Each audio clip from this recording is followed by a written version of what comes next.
I asked if he knew who he was. Asked if he knew why they killed him. Asked if he knew what it meant to be free. He replied with slick lines through red-lit eyes, 2 blunts in and a Henny in his right hand. He said, "Man, what this shit got to do with me?"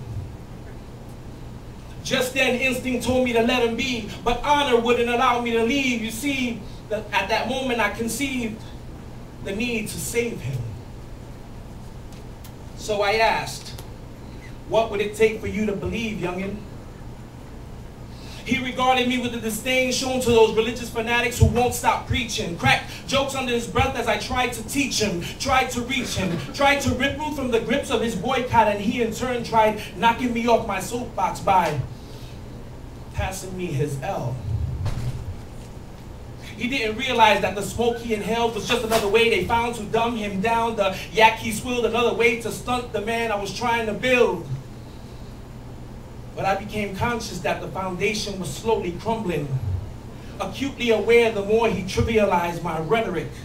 So used to being guarded that he did his best to depart from the conversation. Tried his hardest to engage me in frivolous speak, but I would not be swayed. He said, "I don't owe shit to nobody. I'm good with my life the way it is. Ain't nothing I can learn from no freedom fighter, no nacionalista, no machetero. They can't teach me nothing I don't know about myself. So nah, B, I don't know Albizu. He wasn't my maestro. On top of that, he ain't know what it is to be me. He ain't know what it was to sleep with one eye up, always to have a gun tucked looking over your shoulder because you don't know who's moving closer." And I told him, "Pause. Pause, youngin'. Because your mouth is running and you might take a moment for your senses to catch up. You see, you and I have different definitions of free. You ain't free. If you can tell me that you abide the lies, accept our people's cries, believe they wasted their lives, then you ain't free. If you really think you're free, then you're a fool. We're still living under colonial rule. They control the borders of La Isla, try to placate our people with citizenship. Didn't mention the price of being caught up in their military like every Boricua's dream is to die in Uncle Sam's wars.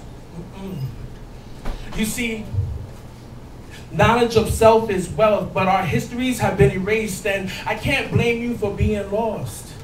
Their books don't teach about the rapes, the experimentations, the radiation, the sterilization, that Puerto Rico has no history, and if you believe that, you ain't free."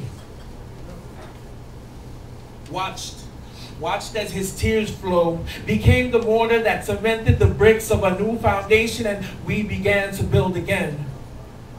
Taught him the past that he had never known, and taught him a future that could be, and when he finally asked me who Albizu was, I replied with the satisfaction of a father who watches his sons take his first steps.